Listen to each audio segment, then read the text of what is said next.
ओम नमो भगवते वासुदेवाय। स्वागत है आप सभी का श्रीमद् भागवत पुराण की कथा में। आज हम 53वें दिन में दशम स्कंद का 15वां अध्याय शुरू कर रहे हैं। बलदाऊ ने पद कियो देवनुकासुर को जाए, ग्वाल वाल प्रस्तुतित भयो, मधुर मधुर फल खाए। श्री सुखदेव जी बोले, हे परीक्षित, जब बलराम व श्री कृष्णचंद्र ने 6वें वर्ष में प्रवेश किया तब उन्हें गौ चराने की अनुमति दे दी गई। वह प्रसन्न ग्वाल वालों के साथ गोएं चराने लगे। उनके चरणों से वृंदावन की भूमि पवित्र होने लगी। एक दिन की बात है कि भगवान श्री कृष्णचंद्र और बलराम ने उस वृंदावन में प्रवेश किया जिसमें बड़े बड़े सुंदर व मीठे फलों से लदे हुए वृक्ष थे। गौओं के चरने के लिए हरी हरी घास थी। वन की लताएं तथा बेलें पुष्पों से लद रही थी। बोरा मधुर ध्वनि से उनके गुणगान कर रहे थे। आगे आगे राम और कृष्ण तथा पीछे पीछे उनके ग्वाल वाल गांवों को लेकर अनेक प्रकार की बाल सुलभ क्रीड़ा करते हुए वन में घूमने लगे। वहां शीतल मंद सुगंध समीर बह रहा था। स्वच्छ व निर्मल जल के सरोवर भर रहे थे। उनमें कमल दल खिल रहे थे।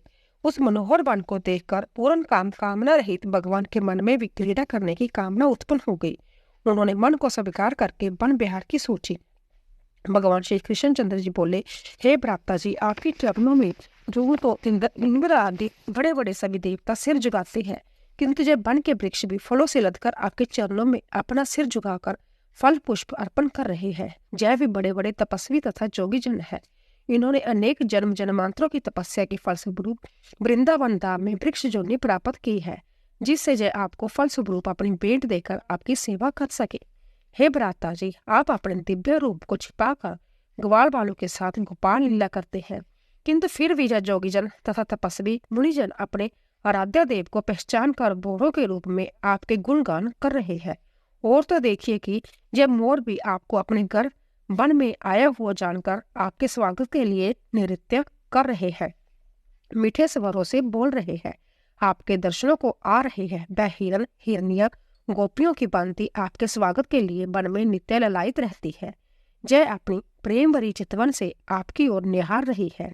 वह वनवासी पशु पक्षी मृग मोर कोयल आदि कितने धन्य है तथा पुण्यवान है, जो अतिथि सत्कार से ओतप्रोत होकर आपका स्वागत कर रहे हैं, भेंट की सामग्रियों से आपकी पूजा कर रहे हैं। जय बर्जराज तथा उस पर उगी हुई घास आपके चरणों का स्पर्श करके पवित्र हो रही है। वह लता बेले तथा झाड़ियां आपके कोमल करों का स्पर्श प्राप्त करके अपने को सौभाग्यशाली मान रही है। ब्रज की नदी पर्वत पशु पक्षी ब्रज की गोपियां गोप ग्वाल सभी बड़े तपस्वी तथा आपके वह भक्त जन है, जिन्होंने आपकी प्राप्ति के लिए पूर्व जन्मों में बड़ी घोर तपस्याएं की है। आपने अपने स्पर्श से उन्हें कृतकृत्य कर दिया। जिस अंग स्पर्श के लिए संभव लक्ष्मी जी तरसती रहती है, उस अंग स्पर्श को ब्रज की गोपियां आपको गोद में उठा उठाकर अपनी छाती से लगाकर लाड़ लड़ाकर प्राप्त करती है। श्री सुखदेव जी बोले, हे परीक्षित, वृंदावन धाम की शोभा देखकर भगवान श्री कृष्णचंद्र अति प्रसन्न हुए। वह अपने सखाओं के साथ गोवर्धन की तलेटी जमुना तट आदि पर गोएं चराते हुए आनंद मगन होकर वन विहार करने लगे। ग्वाल वाल अलग ही श्री कृष्ण के प्रेम आनंद में मगन थे। ग्वाल वाल वन पुष्पों की माला बनाकर बलराम और श्री कृष्णचंद्र को पहनाते तथा संभ्य पहनते, उन्हें मीठे मीठे फल ला लाकर खिलाते, तब संभ्य खाते। श्री कृष्णचंद्र जी कभी कभी कोयल की बोली बोलते, कभी राजहंसों की बोली बोलते, कभी मोरों की गुंजार में अपनी गुंजार मिलाते, कभी बंदर भालू आदि की बोली बोलते, कभी ठुमक ठुमक नाच कर ग्वाल वालों को प्रसन्न करते। जब बलराम जी खेलते खेलते थक जाते, तब ग्वाल वालों की गोद में सिर रखकर सो जाते। श्री कृष्णचंद्र उनके पैर दबाते। जब ग्वाल वाल पंखा जलते, इस भांति बड़े भ्राता की थकान दूर करते। जब ग्वाल वाल परस्पर मल्ल युद्ध करते, तब राम श्याम दोनों भाई एक दूसरे के कंधों पर हाथ रखकर उनकी कुश्ती देखते और वाह वाह की ध्वनि करते। कभी जगत के नियंता अजय भगवान ग्वाल वालों से कुश्ती लड़ते, कभी ग्वाल वालों की गोद में अपना सिर रखकर किसी वृक्ष की छाया में लौट जाते। ग्वाल वाल उनके चरण दाव के उनकी सेवा करते। कोई कोई उनकी पिछली लीलाओं का ही गुणगान करने लगता। इसी भांति विषवपति भगवान श्री कृष्णचंद्र अपने बनाए हुए विषव के साथ संभ्य क्रीड़ा वन विहार तथा बाल लीला नित्य नहीं करते रहते। जब भी वे अपने ऐश्वर्य को छिपाते रहते, किंतु फिर भी कभी कभी प्रकट हो ही जाता था। हे परीक्षित, बलराम तथा श्री कृष्णचंद्र के सखाओं में मुख्य सखा जय श्री सुदामा। एक दिन श्री दामा व अन्य सखाओं ने राम तथा श्याम दोनों से कहा, हे श्याम सुंदर और बलराम भैया, जहां से कुछ ही दूरी पर एक ताल वन है जिसकी शोभा अति निराली है। वहां ताल के वृक्ष सदा मीठे मीठे फलों से लदे रहते हैं। वह पके पके फल गिर गिर कर पृथ्वी को ढके रहते हैं। वहां एक देनुकासुर नाम का राक्षस रहता है। वह उस वन की रखवाली करता है। उसके साथ ही अनेक राक्षस भी उसके साथ रहते हैं। उन राक्षसों के व्यय से कोई भी मनुष्य उस वन में नहीं जाता और ना उन फलों को कोई भोग ही करता है। उस वन के फल इतने मीठे तथा सुगंधित है कि ऐसे फल हमने कभी नहीं खाए। हे श्याम भैया, हमारा मन उन फलों को बहुत ललचा रहा है। हे वन भैया, हमें तुम उन फलों को अवश्य खिलाओ। हमारी बड़ी अभिलाषा है, आप दोनों उस वन को अवश्य देखें।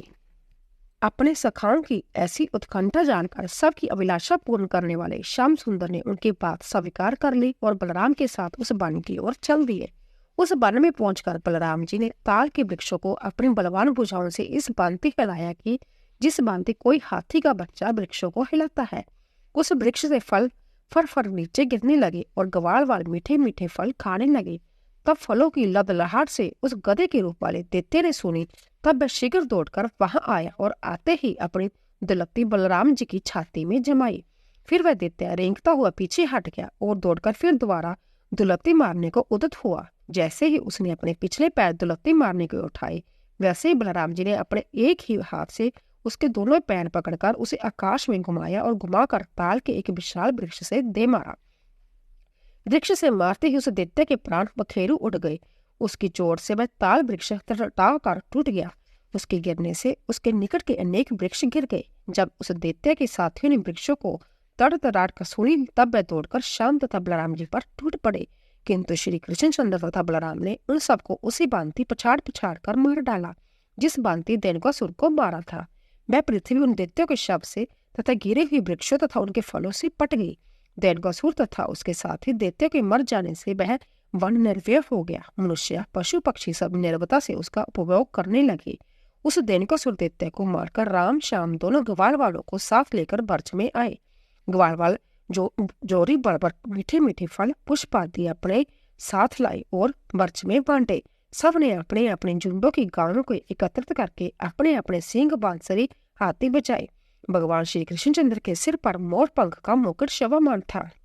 उनके मुख पर पसीने की बूंदें शोभा पा रही थी। उन पर भी गौओं के खुरों से उड़ उड़कर बर्च रज के उनके मुकुट तथा मुख पर और भी अधिक शोभा पा रही थी।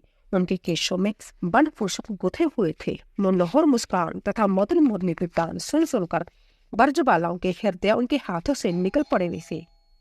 वह दिन भर के विरह ज्वाला को शांत करने के लिए अपने प्यारे श्याम सुंदर के दर्शनों के लिए अपने अपने घरों में निकल निकल कर मार्ग में खड़ी हो गई। उनके नेत्र भगवान श्री कृष्णचंद्र के दर्शनों के लिए तड़फ रहे थे। उनके दर्शन करके भी नेत्रों की तड़फन शांत न हुई। तब नेत्र अपलक होकर एक टक उनके मुखार विंस को अतृप्त होकर निहारते ही रहे। जब भगवान ने अपनी मधुर मुस्कान से सबका स्वागत किया, तब प्रेम भरी चितवन का सत्कार स्वीकार करके ब्रजबालाओं के नेत्र प्रसन्न हुए।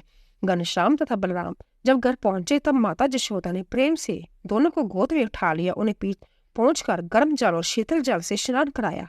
फिर स्वच्छ वस्त्र पहनाकर उनकी इच्छा अनुसार उन्हें भोजन कराया। फिर श्याम तथा राम बड़े आराम से सुंदर शैया पर सो गए। इसी भांति राम श्याम दोनों ब्रज में नित्य अनेकों लीलाएं करते थे। एक दिन की बात है कि श्याम सुंदर अपने ग्वाल वालों को साथ लेकर गोइन चराते हुए जमुना तट पर पहुंचे। उस दिन बलदाऊ उनके साथ नहीं गए। उन दिनों ग्रीष्म ऋतु थी। गायें तथा ग्वाल वाल जल की प्यास से अति व्याकुल हो उठे। उन्होंने जाकर शीघ्रता से जमुना का विषैला जल पी लिया। उस जल के पीते ही सब गोप ग्वाल तथा गोए प्राणहीन होकर वहीं जमुना के पुलीन पर गिर गई।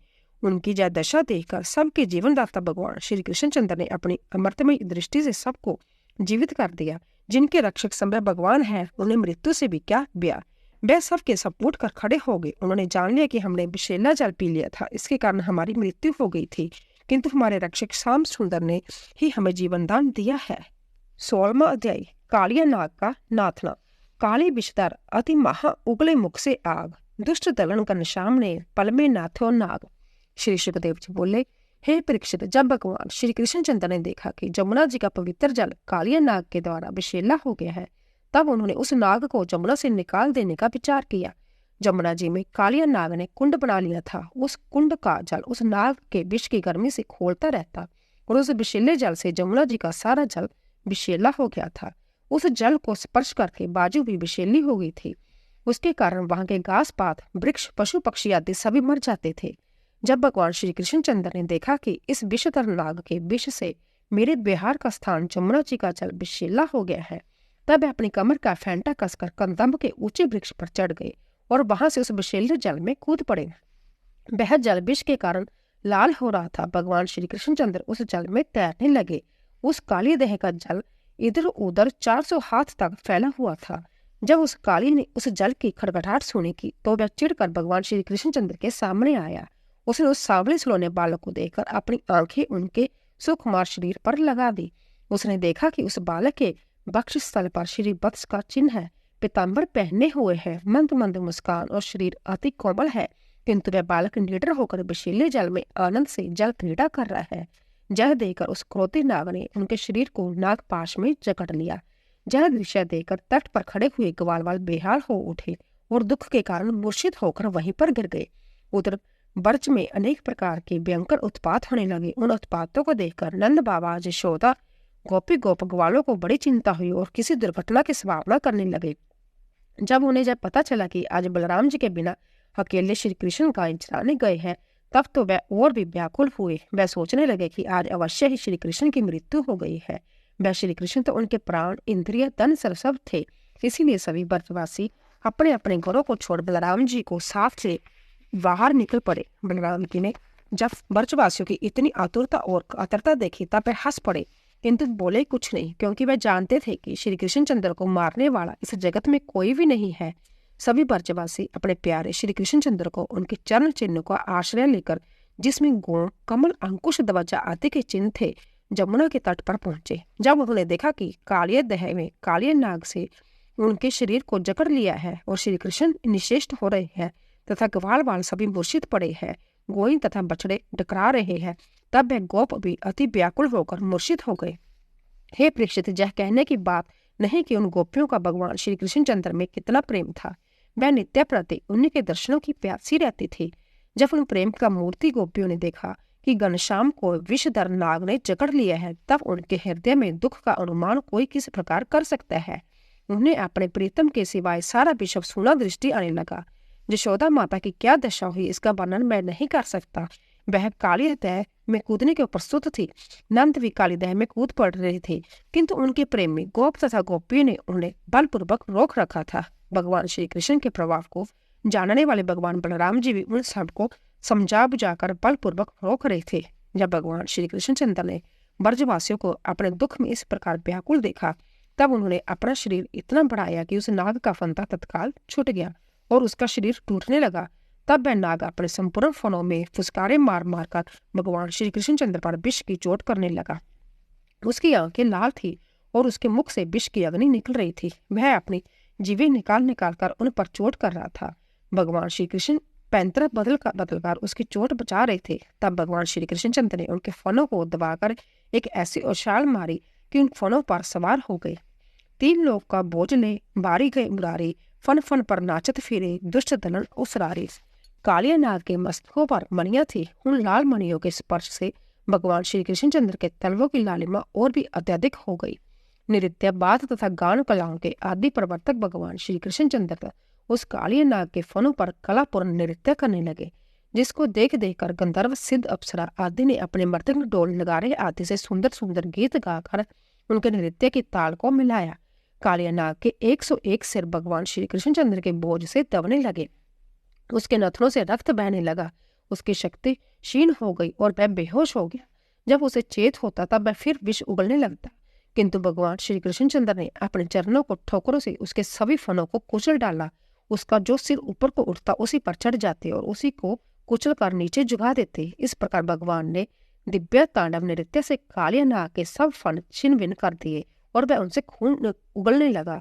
उस कालिया नाग की जब दशा देखकर उसकी पत्नी को बड़ी चिंता हुई और उसको बचाने की इच्छा से भगवान श्री कृष्ण की शरण में गई। नाग पत्नी बोली, हे भगवान, यह दुष्ट, क्रोधी और स्वभाव से ही मूढ़ नाग आपके प्रभाव को नहीं जानता। आपने ऐसे दुष्टों को दंड देने के लिए ही अवतार लिया है। आपका शत्रु मित्र कोई भी नहीं। आप जिसको दंड देते हैं वह उसके कल्याण के लिए ही देते हैं। आप दंड देकर उसके सारे पापों को नष्ट कर देते हैं। यदि जय नाग आपका ऐसा अपराधी न होता तो जय सर्प जोनि में ही क्यों प्राप्त करता। इसने पूर्व जन्म में अवश्य कोई घोर तपस्या की है, जिसके प्रभाव से इसके मस्तक पर आपने चरण रखा है। आपके चरणों की दूर स्पर्श करके इसके सारे पाप नष्ट हो गए हैं। इस चरण राज्य के लिए संभव लक्ष्मी जी तरसती रहती है और भक्त जन इस चरण राज्य के लिए तीनों लोगों का राज त्याग देते हैं। अनिमा आदि सिद्धियां भी वह नहीं चाहते और न ही ब्रह्म पद को ही चाहते हैं। उसी परम पवित्र चरण राज्य से आपने इस तमोगुणी नागराज को पवित्र कर दिया। हे भगवान, हम आपको प्रणाम करते हैं। आप सबके हृदय में विराजमान है। आपकी शक्ति तथा महिमा अनंत है, जिसको ब्रह्मा शंकर इंद्रादि देवता नहीं जान पाते। फिर जब क्रोधी नाग आपको कैसे पहचान सकता है। आप ही संभव वेद है। आप शुद्ध असत्य में वासुदेव, संकर्षण, प्रद्युम्न तथा अनिरुद्ध है। हम आपके इस चतुर्भुज स्वरूप को नमस्कार करते हैं। हे प्रभु, आप निष्क्रिय, अनादि, अनंत तथा इस विश्व की उत्पत्ति, स्थिति तथा प्रलय करने वाले हैं। आप अपने भक्तों को आनंद देने तथा उनके साथ लीला करने के लिए ही इस वर्ष में आए हैं। हे भगवान, अब जय सर्प मृत्यु को प्राप्त होने वाला है। कृपा कर हम अबलाओं को इसका प्राण दान दीजिए। हम आपकी दासी हैं, हमें सेवा के लिए आज्ञा दीजिए। श्री सुखदेव जी बोले, हे परीक्षित, जब नाग पत्नियों ने उन भगवान श्री कृष्णचंद्र की इस प्रकार स्तुति की, तब उन्होंने उस नाग पर दया करके उसे छोड़ दिया। जब कालिया नाग को चेतना हुई तब उसने दीन भाव से भगवान की इस प्रकार स्तुति की, हे भगवान, हम सर्प तो स्वभाव से ही दुष्ट, तमोगुणी, बड़े क्रोधी तथा बहुत काल तक बदला लेने वाले प्राणी हैं। जय तो आप जानते हैं कि हमारा ऐसा स्वभाव है और उसे त्यागना अति कठिन है। इसी स्वभाव के कारण मनुष्य अनेक प्रकार की बुरी जोनियां भोगता है, किंतु जैसा कुछ आपने ही बनाया है, आपने ही हम सर्पों को बनाया है। आप सर्वज्ञ और जगत के स्वामी हैं। आप हमारे स्वभाव को बनाने वाले हैं। फिर आप जैसा समझे वैसा हमें दंड दे।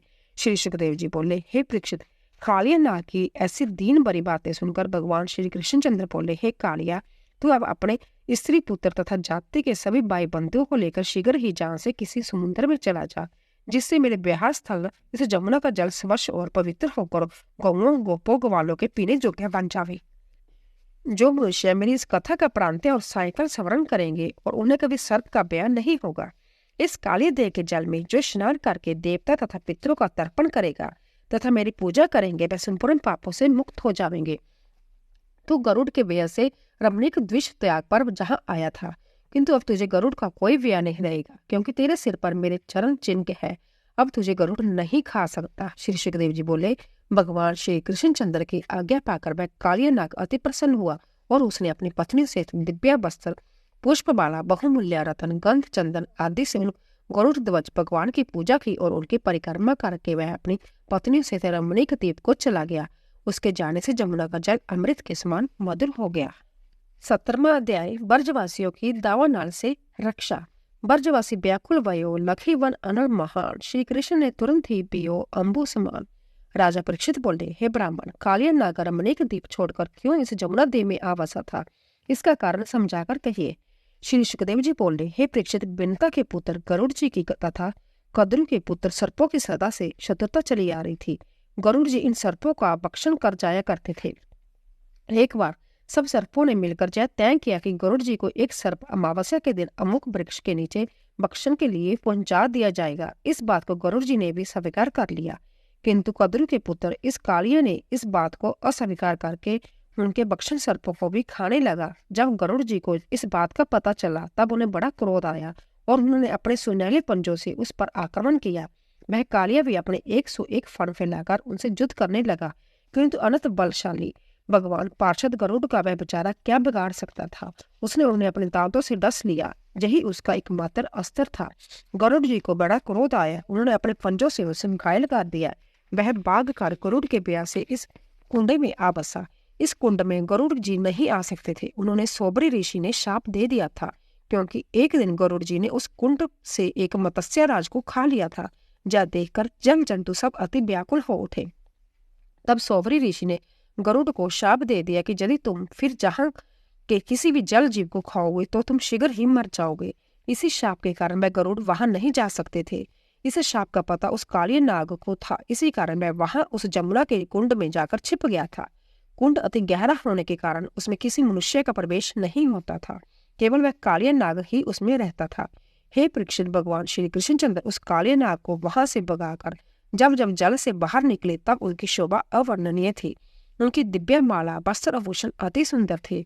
उनको जल से बाहर निकलते देख सभी गोपवालों उन्हें कंठ से लगाने को झपटे। नंद बाबा ने अपने प्यारे पुत्र को कंठ से लगाया। उधर यशोदा रानी ने अपने पुत्र को छाती से लगाकर प्रेम अश्रु बहाए। बलराम जी उनके प्रभाव को बड़ी प्रकार जानते थे।